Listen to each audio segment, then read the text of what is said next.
ರಾಜ್ಯದಲ್ಲಿ ಮತ್ತೆ corona positive ಪ್ರಕರಣಗಳು ಪತ್ತೆಯಾಗ್ತಾ ಇದೆ. ಇವತ್ತು ಮಧ್ಯಾಹ್ನ ಸಭೆ ಕರೆದಿದ್ದಾರೆ ಮುಖ್ಯಮಂತ್ರಿ ಸಿದ್ದರಾಮಯ್ಯ. ಕೊರೋನಾ ರಣಕೇಕೆ ಮತ್ತೆ ಹೆಮ್ಮಾರಿ ಆರ್ಭಟ ಶುರುವಾಗ್ತಾ ಇದೆ. ಇದು ಆರಂಭದ ಹಂತ. 2 ವರ್ಷ ಗಮನಿಸಿದ್ದೇವೆ ನಾವು ಕೊರೋನಾ ಕೇಸಸ್ಗಳ ಸಂಖ್ಯೆ ಯಾವ ರೀತಿಯಾಗಿ ಗಣನೀಯವಾಗಿ ಏರಿಕೆಯಾಗಿತ್ತು ಅಂತ.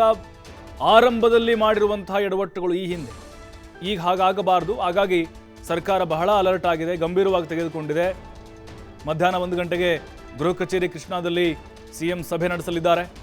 ಸೋಂಕು ತಡೆಗಟ್ಟುವ ಕುರಿತು ಮುನ್ನೆಚ್ಚರಿಕಾ ಕ್ರಮಗಳ ಬಗ್ಗೆ ಮೀಟಿಂಗ್ ಮಾಡ್ತಾರೆ. ಆರೋಗ್ಯ ಇಲಾಖೆ ಸೇರಿ ಸರ್ಕಾರಿ ಪ್ರಮುಖರೊಂದಿಗೆ ಸಿಎಂ ಮೀಟಿಂಗ್ ನಡೆಸಲಿದ್ದಾರೆ. ನಿನ್ನೆ ಕೂಡ ದಿನೇಶ್ ಗುಂಡೂರಾವ್ ಒಂದು ಸಭೆಯನ್ನು ಮಾಡಿದರು ಜಿಲ್ಲಾಧಿಕಾರಿಗಳು ಮತ್ತು ಆರೋಗ್ಯಾಧಿಕಾರಿಗಳೊಂದಿಗೆ. ಈಗಾಗಲೇ ಗೈಡ್ಲೈನ್ಸ್ ಕೂಡ ರಿಲೀಸ್ ಆಗಿದೆ. 60 ವರ್ಷ ಮೇಲ್ಪಟ್ಟವರು ಕಡ್ಡಾಯವಾಗಿ ಮಾಸ್ಕನ್ನು ಹಾಕೊಳ್ಬೇಕು, ಬಸ್ನಲ್ಲಿ ಓಡಾಡೋರಿಗೆ ಮಾಸ್ಕ್ ಕಡ್ಡಾಯ ಅಂಥೇಳಿ. ಬಟ್ ಈಗ ನೆಕ್ಸ್ಟು ಏನು ಹೇಳ್ಬೋದು ಅಂತ ಹೇಳಿದ್ರೆ ಟೆಸ್ಟ್ಗಳ ಸಂಖ್ಯೆ ಹೆಚ್ಚಳ ಮಾಡೋದು, ಸ್ಕ್ರೀನಿಂಗು, ಅದರ ಜೊತೆಗೆ ಕೆಲವೊಂದಿಷ್ಟು ಪರೀಕ್ಷಾರ್ಥ ಅಂತ ಮಾಡ್ತಾರೆ, ಟ್ರಯಲ್ ಮಾಡ್ತಾರೆ, ಅದನ್ನು ಕೂಡ ಮಾಡುವಂಥ ಸಾಧ್ಯತೆಗಳಿದ್ದಾವೆ. ಅದರ ಜೊತೆಗೆ ಬೆಡ್ಗಳ ವ್ಯವಸ್ಥೆ, ವೆಂಟಿಲೇಟ್ರು, ಆಕ್ಸಿಜನ್ನು, ವೈದ್ಯಕೀಯವಾಗಿ ಸಕಲ ಸನ್ನದ್ಧರಾಗಬೇಕು ಅನ್ನುವಂಥ ಸೂಚನೆಯನ್ನು ಸಿಎಂ ಕೊಡುವಂತಹ ಸಾಧ್ಯತೆಗಳಿದ್ದಾವೆ.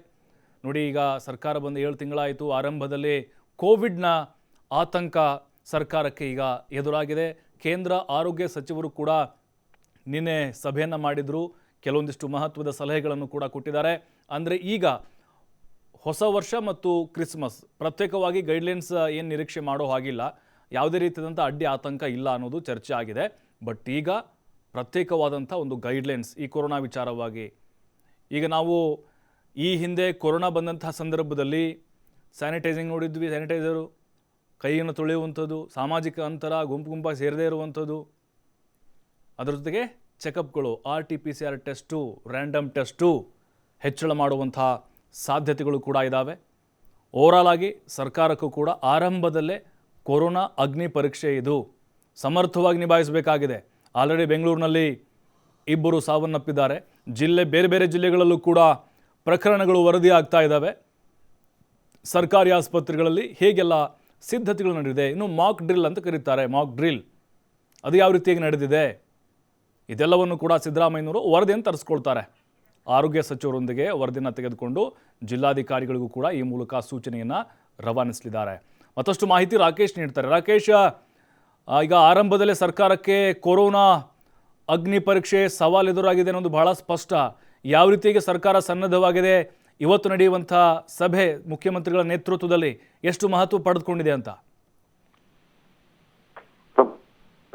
ಇವತ್ತು ಮಧ್ಯಾಹ್ನ 1 ಗಂಟೆಗೆ ಗೃಹ ಕಚೇರಿ ಕೃಷ್ಣಾದಲ್ಲಿ ರಾಜತಾಂತ್ರಿಕ ಸಮಿತಿಯ ಸಭೆ ನಡೆಯಲಿದೆ.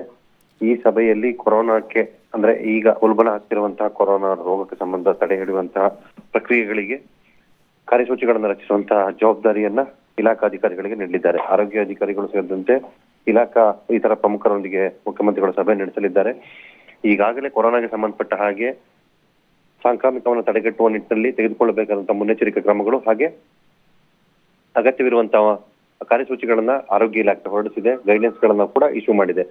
ವರ್ಷಾಂತ್ಯದಲ್ಲಿ ಬರುವಂತಹ ಕ್ರಿಸ್ಮಸ್ ಹಾಗೆ ನೂತನ ವರ್ಷಾರಂಭದ ಸಮಾರಂಭಗಳು, ಕಾರ್ಯಕ್ರಮಗಳು ಇರೋದ್ರಿಂದಾಗಿ ಅವುಗಳನ್ನ ನಿರ್ವಹಣೆ ಮತ್ತು ರೋಗ ಹರಡದಂತೆ ನಿಗ್ರಹ ಮಾಡುವುದು ಹೇಗೆ ಅನ್ನೋದರ ವಿಚಾರವಾಗಿಯೂ ಕೂಡ ಚರ್ಚೆ ನಡೆಸಬೇಕಾಗಿದೆ. ಪ್ರತ್ಯೇಕವಾದ ಗೈಡ್ಲೈನ್ಸ್ ಹೊರಡಿಸಿದರೂ ಕೂಡ ಕೆಲವೊಂದಷ್ಟು ಕಟ್ಟುನಿಟ್ಟಿನ ಸೂಚನೆಗಳನ್ನ ಪಾಲನೆ ಮಾಡುವುದಕ್ಕೆ ಇವತ್ತಿನ ಸಭೆಯಲ್ಲಿ ನಿರ್ದೇಶನ ಸಿಗಬಹುದು.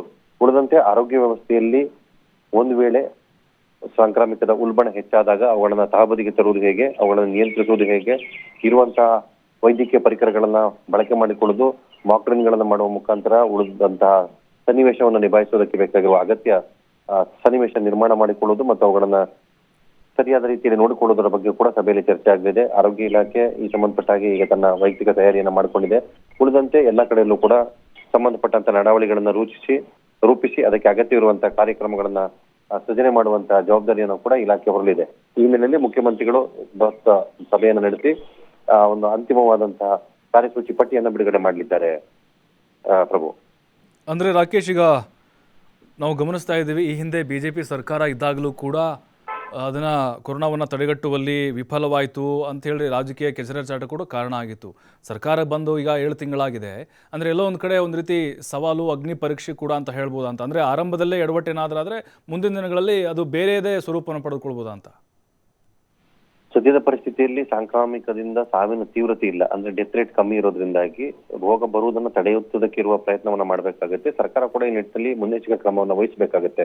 ಬಿಜೆಪಿ ಆಡಳಿತಾವಧಿಯಲ್ಲಿ ತಾನು ಕಂಡಿದ್ದಂತಹ ಸಮಸ್ಯೆ, ಆ ಸರ್ಕಾರ ಅದನ್ನು ನಿಭಾಯಿಸುವಲ್ಲಿ ಎಡವಿದ್ದಂತಹ ರೀತಿ ಇವುಗಳೆಲ್ಲವೂ ಕೂಡ ಕಾಂಗ್ರೆಸ್ ಪಕ್ಷದ ಮುಂದಿರೋದ್ರಿಂದಾಗಿ ಸಿದ್ದರಾಮಯ್ಯ ಸರ್ಕಾರ ಈ ವಿಚಾರದಲ್ಲಿ ಬಹಳ ಜರೂರು ಮತ್ತು ಜವಾಬ್ದಾರಿಯುತವಾಗಿ ನಡ್ಕೊಳ್ಬೇಕಾಗುತ್ತೆ. ಆ ಹಿನ್ನೆಲೆಯಲ್ಲಿ ಅಗತ್ಯವಿರುವಂತಹ ಎಲ್ಲ ತಯಾರಿಯನ್ನ ಈಗ ಅಂದ್ರೆ ಸೂಚನೆ ಸಿಕ್ಕಿದ ತಕ್ಷಣವೇ ಮಾಡಿಕೊಳ್ಳೋದಕ್ಕೆ ಅನುವಾಗ್ತಾ ಇದೆ.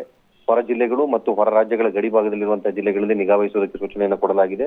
ಅದನ್ನ ಮುಂದುವರಿಸುವುದು ಮತ್ತು ಉಳಿದಂತೆ ನಗರ ಪ್ರದೇಶಗಳಲ್ಲಿ ತೆಗೆದುಕೊಳ್ಬೇಕಾದಂತಹ ಕ್ರಮಗಳ ಬಗ್ಗೆ ಕೂಡ ಚರ್ಚೆ ನಡೆಯಲಿದೆ. ಒಟ್ಟಿನಲ್ಲಿ ಸರ್ಕಾರ ತನ್ನ ಎದುರಿರುವಂತಹ ಸಂಕಷ್ಟದ ಸನ್ನಿವೇಶವನ್ನ ಹೇಗೆ ನಿಭಾಯಿಸುತ್ತದೆ ಅನ್ನೋದರ ಬಗ್ಗೆ ಎಲ್ಲರೂ ಕಲಿತು ಒಂದು ಅಂತಿಮ ನಿರ್ಧಾರವನ್ನ ಮಾಡಿಕೊಂಡು ಸಮಸ್ಯೆಗೆ ಸಿಗದ ರೀತಿಯಲ್ಲಿ ಮುನ್ನಡೆಯಬೇಕಾದಂತಹ ಅನಿವಾರ್ಯತೆಯನ್ನ ರೂಪಿಸಿಕೊಂಡು ಕೆಲಸ ಮಾಡಬೇಕಾಗಿದೆ. ಥ್ಯಾಂಕ್ ಯು ರಾಕೇಶ್ ಮಾಹಿತಿಗಾಗಿ.